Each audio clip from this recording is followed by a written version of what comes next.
Our background is kind of like everyone else's. You know, we met, we fell in love a whole bunch of years ago, 24 years ago, and met at college.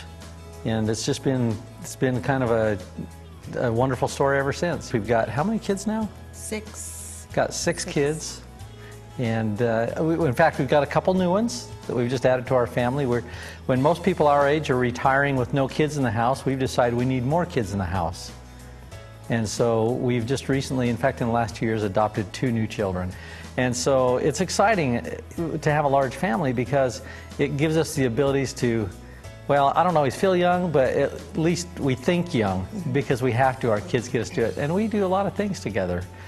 We travel extensively. That's been one of the most fun things of all because we take our kids and we load them up on the plane just like most people load them up in a car, and we just go somewhere. And we go all kinds of places, and our kids have seen things that have just been, well, it's kind of a miracle. I really look at it in my life. I mean, here's a story that was kind of interesting. Do you remember when 9/11 happened? And we wanted our kids to be able to see that on a more personal way than just on television. So shortly after that, we found ourselves in New York. Actually, the ground was still smoking from the towers that were there, and that's left a permanent impression upon us and our family. And I think what this opportunity has afforded us more than anything is the ability to teach our children and to help them gain perspective in their life and how things are so much different when you have firsthand experience of those kind of things. It's been a real blessing, hasn't it? It's just been amazing for them. It's been a bigger lesson than they ever would have got in school.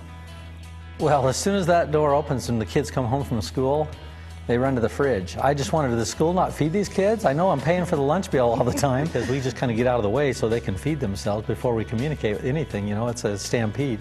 Typically, if they have homework, that's the first thing they do. They do their homework, and then we do things together. There's weekends we have the house just full of kids. The goal has always been that we always wanted all of the neighborhood friends to come to our house so that we knew what was going on. And so we tried to make this house a party house. And it's kind of turned into one. And that's what we want because we know who our kids are hanging out with. We know their friends very well. We just have a lot of fun. This is a place to come. It's where everybody wants to be. There's probably no place in the country quite like St. George, you know, with proximity to the 5 parks so close to us. There's just something new every day. One of the things I really like about hiking in Zion's in particular, my son, Braden, my 16-year-old, he loves photography, so the 2 of us can get together. We put our cameras on and take pictures of some of the most awesome scenery in the world. I don't know any place on the world quite like Zion's National Park. It's just such an interesting landscape that you just never get tired of it. My definition of success is to be able to be home with my family, to be able to spend quality time with my husband, and to be able to have the financial freedom to do that. We've decided that pretty much every Thursday is golf day. And so we've been able to go out there and make sure that we've got a nanny or babysitter, someone that comes in every Thursday, and we just set our tee times, we go golfing. We've been able to set up things in our life that are important to us because this business allows us to do it. You know, people say that money's not important, but I work 60 hours a week to chase it. And so money is important. It's important that we find a way to generate our money so that we do it in as little time as possible so that we can go out and pursue those things that really are important. And that's what Monavie's done for us. It's gave us the capacity to decide what is important in our family and make it so we've got the time and energies and financial wherewithal to pursue it. You know, quite often you look at success and think, gosh, they're so lucky. But my experience has been success doesn't come as a result of luck. It comes as a result of planning. And so when you spend your time seeking for the vehicles that can get you what you want, I tend to think a big chunk of people will end up finding our business, our industry. This industry of networking, this career, brings so many benefits that if you're looking for financial freedom and free time, I don't know where else most people are going to go. Every person I've ever met wants financial independence.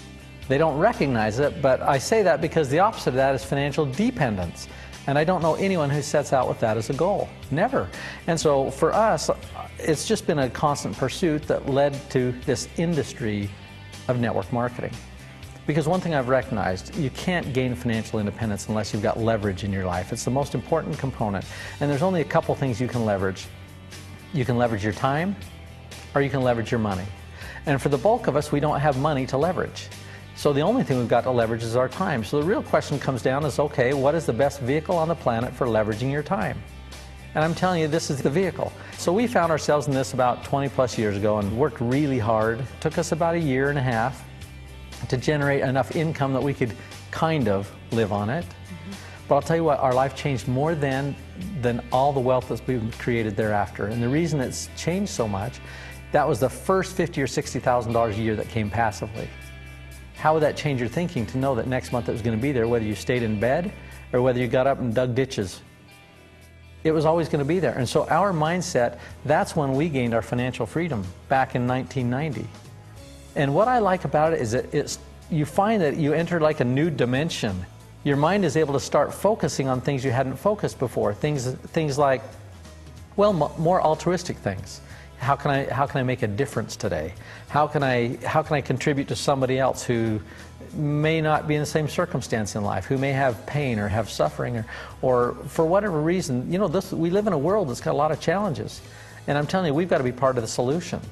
And you can't give someone what you don't have yourself. So the first way to help the poor is don't be poor. That's the first thing. You know, if you want to help someone spiritually, you better be spiritual yourself. You can only give what you have. And so once you recognize that your own personal battles are over and you can get out of yourself and stop focusing on you, it's amazing what differences you can make in the world. We support the More Project. Our auto ship on a monthly basis pays a donation to the More Project. We believe in it. I think that's a big part of Monavie and what it's done for the community of Brazil.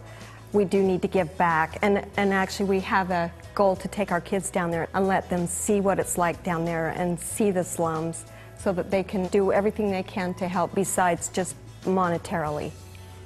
I love what Dallin says. Dallin says if we just grow a giant company but we haven't made any differences in people's lives, we've wasted our time.